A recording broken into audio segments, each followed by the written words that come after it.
नमस्कार विद्यार्थी मित्रांनो, इन्फिनिटी इंजिनिअरिंग अकॅडमीच्या यूट्यूब चॅनलवरती मी प्रमोद देशकरी आपणा सर्वांचं स्वागत करतो। विद्यार्थी मित्रांनो, अजूनही आमच्या चॅनलला तुम्ही सबस्क्राइब केलं नसेल तर सबस्क्राइब करा, बेल बटन प्रेस करायला विसरू नका आणि तुमच्या मॅक्सिमम विद्यार्थी मित्रांपर्यंत हा जे व्हिडिओज आहे हे तुम्ही शेअर करा। विद्यार्थी मित्रांनो, आजच्या सेशनमध्ये मुख्यत्वे आपण दोन गोष्टीवरती भर देणार आहोत। एक पहिला महत्त्वाचा म्हणजे महाराष्ट्र राजपत्रित तांत्रिक सेवा जे आहे याच्यामधल्या दोन पॉइंट्स आपण डिस्कस करणार आहोत। पहिला पॉइंट आहे की सिलेक्शन प्रोसेस काय असते ओव्हरऑल ह्या स्पर्धा परीक्षेची, आणि दुसरा पॉइंट आहे की एक्झाम पॅटर्न किंवा हे जी परीक्षा आहे याचा पॅटर्न कसा असतो। बरेचसे विद्यार्थी हे सगळे जे पॉइंट्स आहेत हे तुम्हाला माहिती आहेत, पण जे विद्यार्थी आता फायनल इयर मध्ये आहेत इंजिनिअरिंगच्या किंवा जस्ट पास आउट झालेले आहेत त्यांना मात्र ह्या सगळ्या गोष्टी ज्या आहेत त्या नवीन आहेत। तर आपण एक सिरीजच सुरू केलेली आहे। प्रत्येक छोट्या छोट्या व्हिडिओजमध्ये आपण एका एका पॉइंटची माहिती देतो। तर विद्यार्थी मित्रांनो, महाराष्ट्र तांत्रिक सेवा याच्याशी निगडित राजपत्रित जे पद आहेत त्याच्याशी निगडित काही पर्टिक्युलर ॲडव्हर्टाइजमेंट ही आलेली आहे। कृषी सेवा असेल, वनसेवा असेल किंवा अभियांत्रिकी सेवा असेल याच्यामधल्या पोस्ट आलेल्या आहेत। स्पेशली आपण या अनुषंगाने अभियांत्रिकीच्या विद्यार्थ्यांसाठी ही माहिती प्रोव्हाइड करतोय। तर आपण दोन गोष्टीवरती फोकस करणार आहोत, सिलेक्शन प्रोसेस आणि एक्झाम स्ट्रक्चर। चला सुरू करूया। सगळ्यात महत्त्वाचं विद्यार्थी मित्रांनो, नुकतीच एक जाहिरात आलेली आहे आणि ही जी जाहिरात आहे ही जाहिरात कशासाठीची आहे तर महाराष्ट्र राजपत्रित तांत्रिक सेवा 2022 ची ही जाहिरात आहे। याच्यामधली जी संयुक्त पूर्व परीक्षा आहे, संयुक्त म्हणजे का, कारण ॲग्री असेल, फॉरेस्ट असेल, इंजिनिअरिंग असेल या सगळ्यांसाठी एकच एक्झाम होते। तर ही जी एक्झाम आहे ही 17 डिसेंबर 2022 ला होणार आहे, म्हणजे खूप कमी दिवस आहे विद्यार्थी मित्रांनो। तर समजून घ्या काय प्रोसेस असते। तर सगळ्यात महत्त्वाचं ही जी जाहिरात आहे याच्यामध्ये अभियांत्रिकीच्या विद्यार्थ्यांसाठी दोन वेगवेगळ्या पदांसाठीची ही जाहिरात आहे। सगळ्यात पहिलं जे पद आहे ते WRD वॉटर रिसोर्स डिपार्टमेंट याच्यामधलं असिस्टंट इंजिनियर ग्रेड 2 ही क्लास 2 ची पोस्ट आहे। आणि किती जागा आहेत तर 102 जागा आहेत। आणि याच्यासाठी इलिजिबल कोण आहेत विद्यार्थी मित्रांनो, सिव्हिल इंजिनिअरिंगचे विद्यार्थी आणि असोसिएट ब्रँचचे विद्यार्थी। त्याच्या व्यतिरिक्त त्याच विभागामध्ये WRD डिपार्टमेंटमध्ये इलेक्ट्रिकल अँड मेकॅनिकल हे पद जे आहे याच्यासाठीच्या 49 जागा ह्या ॲडव्हर्टाइजमेंटमध्ये दिलेल्या आहेत। ही सुद्धा जी पोस्ट आहे असिस्टंट इंजिनियर ग्रेड 2 लेवलची ही पोस्ट आहे। याच्यासाठी फक्त इलेक्ट्रिकलचे विद्यार्थी आणि असोसिएट अलाइन ब्रांचेसचे विद्यार्थी, इक्विव्हॅलंट ज्याला म्हणतो त्या ब्रांचेसचे विद्यार्थी हे इलिजिबल आहेत। ओके, आता सगळ्यात महत्त्वाचं ते म्हणजे सिलेक्शन प्रोसेस।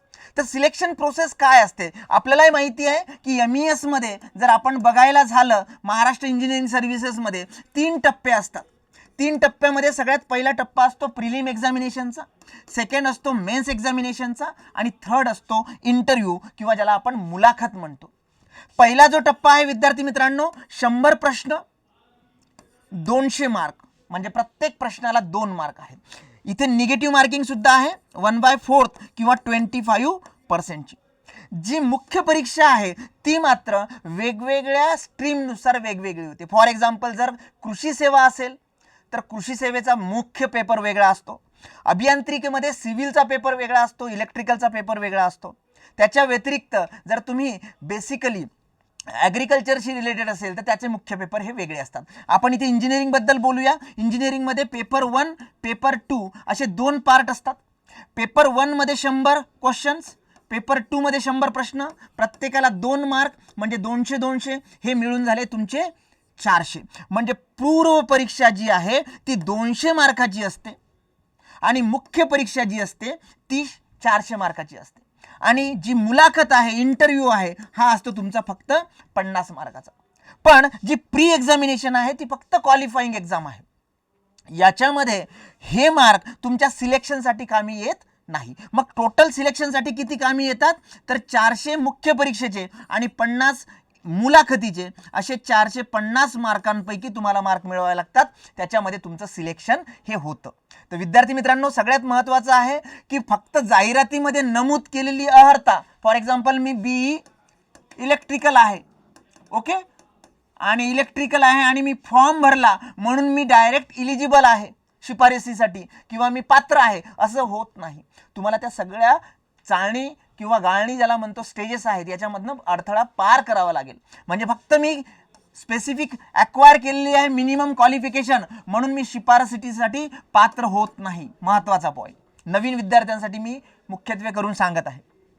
त्यानंतर सेवा भरतीची संपूर्ण प्रक्रिया ही नियम आणि त्याच्यानंतर शासनाकडनं येणारे जे वेळोवेळी GR असतील किंवा सुधारणा असतील, अपडेट्स असतील याच्यानुसार राबवले जातात. आता याच्यामध्ये बघा, वनक्षेत्रपाल हे फॉरेस्टशी रिलेटेड आहे. गट ब ही जी राजपत्रित एक्झाम आहे ही 2014 नुसार नियम आहे त्याचे. त्यानंतर कृषी रिलेटेड, कृषी सेवेशी रिलेटेड 2010 चे नियम आहेत. आणि अभियांत्रिकी सेवेमध्ये जर गट ब असेल सहाय्यक अभियंता स्थापत्यसाठी त्याचे नियम 1997 चे आहे आणि विद्युत यांत्रिकीसाठी जे 2013 चे आहेत. आता तुम्ही म्हणाल सर हे काय आहे, याच्यामध्ये तुम्ही नाही गेलं तरी चालेल, पण हे शासनाची भाषा आहे, शासनाच्या नियमानुसार हे सगळं सिलेक्शन होतं, हेच त्याचं म्हणणं आहे. ओके. सगळ्यात महत्त्वाचं ते म्हणजे स्टेजेस ऑफ एक्झामिनेशन. मी तुम्हाला आत्ताच सांगितलं, पहिली पूर्व परीक्षा, दुसरी स्टेज मुख्य परीक्षा, तिसरी स्टेज मुलाखत. कारण डिरेक्ट रिक्रुटमेंटमध्ये फक्त एक्झाम होते, सिलेक्शन होतं. पण याच्यामध्ये मात्र तुम्हाला 3 स्टेजेस हे क्रॉस करावे लागतात. प्रीमधनं मेन्समध्ये जाणारा जो रेशो असतो एक साधारणतः 1:12 किंवा 1:18 असतो. आणि मेन्समधनं इंटरव्ह्यूमध्ये जाण्याचा जो रेशो असतो 1:3 असतो. म्हणजे एका पदासाठी इथे एक ते 12 1:12, जर तेवढे कॅन्डिडेट नसेल तर 1:18 आणि इथे 1:3. तर ह्या स्टेजेस आहेत विद्यार्थी मित्रांनो. याच्यामध्ये बघा इथे दिलेलं आहे वनसेवा, कृषी सेवा, अभियांत्रिकी सेवा आणि विद्युत व यांत्रिकी सेवा. या सगळ्यांसाठी जे महत्त्वाचे टप्पे आहेत तर याच्यामध्ये पूर्व परीक्षा जी आहे ती संयुक्त होते, म्हणजे कंबाईन होते. आणि मुख्य परीक्षा जी आहे ती मात्र काय होते, स्वतंत्र होते. म्हणजे वेगवेगळ्या स्ट्रीमनुसार त्यांचा मेन्सचा पेपर हा वेगळा असणार, त्यांच्या स्पेसिफिक एज्युकेशनल जे काही पर्टिक्युलर टॉपिक्स आहेत, सिलेबस आहे त्याच्यानुसार होणार. पण याच्यामध्ये पूर्व परीक्षा जसं मी आत्ता सांगितलं 100 प्रश्न 200 मार्कांसाठी. त्यानंतर जी मुख्य परीक्षा आहे प्रत्येकाचे 2 पेपर्स वेगळे, हे 400 आहेत आणि मुलाखतीचे 50 मार्क वेगळे. आता याच्यामध्ये जे विद्यार्थी संयुक्त पूर्व परीक्षा तर कंबाईन देणार, पण काही विद्यार्थी असेही असतात की जे फॉरेस्टसाठी इलिजिबल असतात आणि सिव्हिलसाठी इलिजिबल असतात. फॉर एक्झाम्पल मी जर सिव्हिलचा कॅन्डिडेट आहे तर मी इलिजिबल सिव्हिलच्या स्थापत्य अभियांत्रिकीच्या ज्या काही सेवा आहेत, ज्या काही पोस्ट आहेत त्याच्यासाठी इलिजिबल आहे आणि मी फॉरेस्टसाठी इलिजिबल आहे, तर मी पूर्व परीक्षा देऊ शकतो. पण मेन्स देताना मला सेपरेट द्यावी लागेल. हेच सगळं स्पेसिफिक डिटेल्स याच्यामध्ये दिलेलं आहे विद्यार्थी मित्रांनो, की तुम्हाला एक किंवा एकापेक्षा जास्त जर द्यायचं असेल तर तसा विकल्प तुम्हाला सिलेक्ट करावा लागेल. पूर्व परीक्षा, मुख्य परीक्षा आणि तुमचे मुलाखत असे 3 टप्पे, महत्त्वाचे टप्पे हे त्या भरतीसाठी राबवले जातात. त्यानंतर एक्झाम स्ट्रक्चर जे आहे विद्यार्थी मित्रांनो, एक्झाम स्ट्रक्चर सुद्धा महत्त्वाचं आहे. ही संयुक्त पूर्व परीक्षा आहे. संयुक्त पूर्व परीक्षेमध्ये 800 तुमचे 8 विषय आहेत, 8 विषय आहेत, 100 प्रश्न आहेत, 200 मार्क आहेत, 1/4चा निगेटिव्ह मार्किंग आहे आणि याच्यावरनं तुमचं कट ऑफ हे स्पेसिफिकली लागत असतं. मग याच्यामध्ये जर आपण डिटेलमध्ये बघायला गेलो आपण तर याच्यामध्ये जो पूर्व परीक्षा आहे, आता बघा पूर्व परीक्षा 200 गुण, मुख्य परीक्षा 400 गुण, मुलाखत 50 गुण, सिलेक्शन तुमचं 450 पैकी होईल. ही फक्त क्वालिफाईंग स्टेज आहे.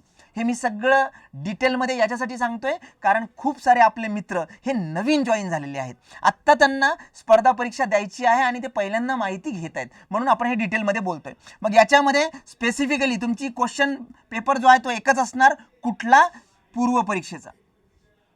यालाच आपण महाराष्ट्र राजपत्रित तांत्रिक सेवा संयुक्त परीक्षा म्हणजेच Maharashtra gazetted technical services combine examination. Combine का? कारण ॲग्री, फॉरेस्ट आणि इंजिनिअरिंग या सगळ्यांसाठी एकच पेपर. मग याच्यामध्ये जर बघितलं तर जसं मी सांगितलं की 8 विषय असतात, पण 8 विषयांपैकी जो पहिला विषय आहे मराठी, मागच्या वेळेला याचे 15 प्रश्न होते. त्यानंतर आहे इंग्लिश, याचे सुद्धा 15 प्रश्न होते. तर मराठी आणि इंग्लिश ह्या भाषा आहेत. टोटल एकूण प्रश्नसंख्या 8ही विषय मिळून 100 गुण 200, पण याची जी मराठी जी लेवल आहे ती 12वीची आणि मराठी माध्यम डेफिनेटली. आणि इंग्रजीची जी आहे ती ग्रॅज्युएशनची लेवल आहे तुमची, इंग्रजीमधनं पेपर असणार आहे माध्यम, बरोबर आहे. मग आता हे मराठीचे 15, इंग्लिश 15, त्याच्यानंतर त्यांनी मेन्शन केलंय सामान्य क्षमता चाचणी. आता सामान्य क्षमता चाचणीमध्ये ॲप्टी रिझनिंग असणार, याच्यावरती मागच्या वेळेस 25 प्रश्न आले होते. त्यानंतर याच्यामध्ये GS जो पार्ट आहे, जनरल स्टडीज, तो एक महत्त्वाचा पार्ट आहे. त्याच्यामध्ये पॉलिटी असेल, बरोबर आहे, जिओग्राफी असेल, करंट अफेअर असेल, एन्व्हायरमेंट असेल, हे सगळे विषय आहेत. आणि याच्या व्यतिरिक्त सायन्स अँड टेक्नॉलॉजी जर आपण बघितलं तर 1 2 3 4 5 6 7 8 असे 8 विषय जे मी सांगितले, हे सगळे मिळून किती प्रश्न असणार? 100 मार्क असणार, 200 निगेटिव्ह मार्किंग असणार 1/4. पण लक्षात घ्या, या सगळ्या 100 प्रश्नांसाठी फक्त 1 तास दिलेला आहे. आणि ही शेवटची एक्झामिनेशन असेल. स्पेसिफिकली मेन्ससाठी जर आपण बघितलं डिस्क्रिप्टिव्ह येते, पण इथे मात्र ऑब्जेक्टिव्हच असणार. ओके, तर पूर्व परीक्षा ही ऑब्जेक्टिव्हच असणार. मग या केसमध्ये वस्तुनिष्ठ बहुपर्यायी म्हणजे ऑब्जेक्टिव्ह 1 तासामध्ये 100 प्रश्न तुम्हाला सोडवायचे आहेत. तर हे काय आहे विद्यार्थी मित्रांनो? हे आहे तुमचं एक्झाम स्ट्रक्चर. आपण इथे फक्त प्रीबद्दल बोलतोय, कारण पूर्व परीक्षेसाठी 17 डिसेंबर 2022ला एक्झाम असणार आहे. तर तुम्हाला ह्या सगळ्या गोष्टी माहिती पाहिजेत. याच्यामध्ये निगेटिव्ह मार्किंग बघा 1/4 किंवा 25% त्यांनी मेन्शन केलेलं आहे. तर विद्यार्थी मित्रांनो, नक्कीच या गोष्टींचा तुम्हाला फायदा होईल. असे छोटे छोटे जे पॉईंट्स आहेत ते आपण डिस्कस करतो. फॉर्म कसा भरायचा, एलिजिबिलिटी काय, एज काय. ओके, नक्कीच याचा तुम्हाला जर फायदा होत असेल तर कमेंट सेक्शनमध्ये आमच्याबद्दल स्पेसिफिकली नक्की पॉईंट लिहा. तुमचे जर काही प्रश्न असतील तर त्याबद्दल सुद्धा लिहा. विद्यार्थी मित्रांनो, स्टडी करताना बुक्स फार महत्त्वाचे आहेत. बुक्ससाठी इन्फिनिटी पब्लिकेशनचे जे सेट आहे पूर्व परीक्षेसाठीचे, English, Marathi, aptitude, reasoning, science and tech, then geography, environment आणि पॉलिटी, या सगळ्या स्पेसिफिक पर्टिक्युलर सब्जेक्ट जे आहेत, हे बुकचा एक 6 बुकचा सेट आहे. तो आपल्या सगळ्या ब्रँचेसवरती पुणे, त्यानंतर नाशिक, नागपूर आणि ड्रीम पाथ या सगळ्या ठिकाणी तो ऑफलाईन अवेलेबल आहे. तुम्ही ऑनलाईनही परचेस करू शकता. त्याच्या व्यतिरिक्त MCQ बेस्ड क्वेश्चन्ससाठी एक प्रिव्हियस इयर क्वेश्चन पेपरचं बुक आहे, ज्याच्यामध्ये 30 एप्रिलचा तर पेपर आहेच आहे, पण जुने पेपर सुद्धा आहेत. प्रॅक्टिस क्वेश्चन्स बुक आपण घेऊन आलेलो आहे. साधारणतः 5500 प्रॅक्टिस MCQ याच्यामध्ये असणार आहे विथ आन्सर की. सगळे विषय याच्यामध्ये कव्हर होणार. It is useful tool for engineering, agri, forest, प्रीच्या सगळ्या स्टेजसाठी हे यूज होईल. आणि त्याच्या व्यतिरिक्त विद्यार्थी मित्रांनो, जे उतारे असतात मराठी आणि इंग्लिश भाषेमध्ये, ज्याला पॅसेज म्हणतो आपण, अनसीन पॅसेज, हे 5 क्वेश्चन हे त्याच्यावरती असतातच असतात.